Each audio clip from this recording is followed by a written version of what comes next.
મહીસાગરના કડાણા તાલુકાના સરસવા ઉત્તર ગામે આંબલી અગિયારસના મેળો ભરાયો હતો।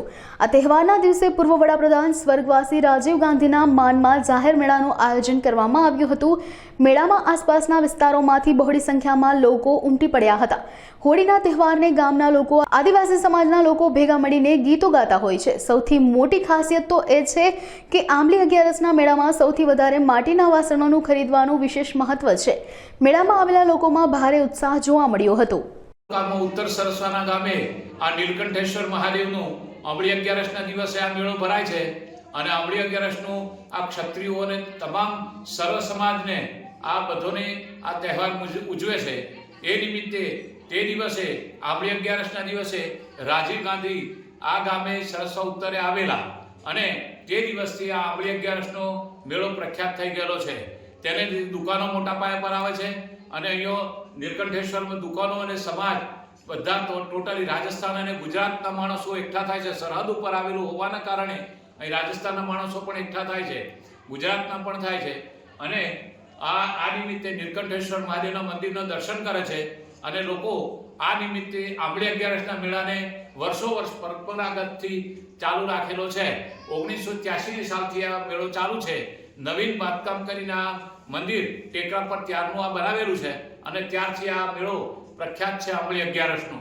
સર્વ લોકો અહીંયા દર્શન કરવા માટે આવે છે અને રાહુલ ગાંધીના નામથી પણ લોકો કહે છે કે આ મેળો રાહુલ ગાંધી આ દિવસે આવેલા એટલા માટે આ મેળાનું નામ રાહુલ ગાંધીના આંબલી અગિયારસનો મેળો એમ કહે છે। સર્વ લોકો એમ બોલે છે અને એ લોકોની ભાવના પણ અત્યારે એવી ચાલી રહી છે અને સર્વ લોકો અહીં નીલકંઠેશ્વર મહાદેવની પણ પૂજા કરવા માટે આવે છે। સર્વ ભાવનાથી આવે છે, સત્ય કર્મથી અને પુણ્ય કર્મની ભાવનાઓથી આ નીલકંઠેશ્વર મહાદેવની પૂજા કરવા માટે આવે છે। વર્ષોથી મહારાજ પણ બેસે છે અને મહારાજ લોકોના આશીર્વાદ પણ આલે છે। સત્કર્મ કરે, સારી ભાવના રહે એ નિમિત્તે દરેકને પૂજન અર્ચન કરીને આશીર્વાદ પણ આપે છે અને આંબલી અગિયારસની એમની શુભકામનાઓ પણ આપે છે। જય મહાદેવ। મારું નામ જગદીશભાઈ મહારાજ। જય આદિવાસી। મહીસાગર જિલ્લાના કડાણા તાલુકાના સરસવા ઉત્તર ગામે કે જેને અમે બોર્ડર વિલેજ તરીકે ઓળખીએ છીએ, અહીંયા 23/3/1986ના રોજ સ્વર્ગસ્થ રાજીવ ગાંધી આ ગામની મુલાકાતે આવેલા। એ વખતે આ એરિયાને અકાલ જાહેર કરવામાં આવ્યું હતું અને એમના માનમાં આજે આ ગામે આંબલી અગિયારસનો મેળો ભરાય છે। અહીંયા 3 રાજ્યોની પબ્લિક મળે છે, મધ્યપ્રદેશ, ગુજરાત અને રાજસ્થાન, અને મોટાભાગની પબ્લિક, આદિવાસી પબ્લિક અહીંયા પોતાની સંસ્કૃતિની ઝાંખી રજૂ કરે છે।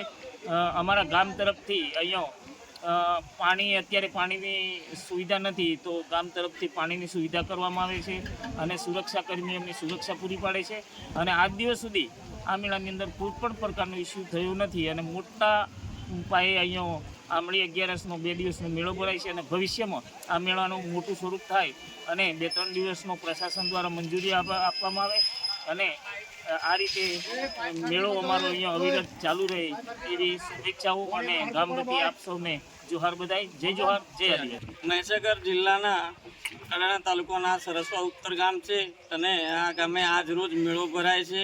મેળાનું મહત્ત્વ એવું છે કે હોળી પર્વની અંદર અગિયારસ આવે એટલે એના આદિવાસીઓ પહેલેથી આ તહેવાર મનાવતા આવ્યા છે, પણ મેળાનું ખાસ મહત્ત્વ એ છે કે 22 માર્ચ 1986ના રોજ દેશના વડાપ્રધાન માનનીય આદરણીય રાજીવ ગાંધીજી આ ગામની મુલાકાત લીધી હતી અને દુષ્કાળગ્રસ્ત વખત હતો અમારો। એ સમયે રાજીવ ગાંધીએ મુલાકાત કરી અને રોડ, રસ્તા, પાણી, શિક્ષણ વગેરેની ગામમાં સુવિધાઓ આપી અને એ દિવસથી અહીંની પ્રજા રાજીવ ગાંધીજીને પોતાના આરાધ્ય દેવ તરીકે પૂજે છે। અહીંયા શિવજીનું મંદિર પણ આવેલું છે ગામમાં અને એના બંને રાજ્યના ગુજરાત, રાજસ્થાન અને MP જેવા રાજ્યોની પબ્લિક અહીંયા આવે છે અને રાજીવ ગાંધીની પણ પૂજા કરે છે અને શિવજીની પૂજા કરે છે અને આંબલી અગિયારસના રોજ હર્ષોલ્લાસથી મેળાને મજા માણે છે।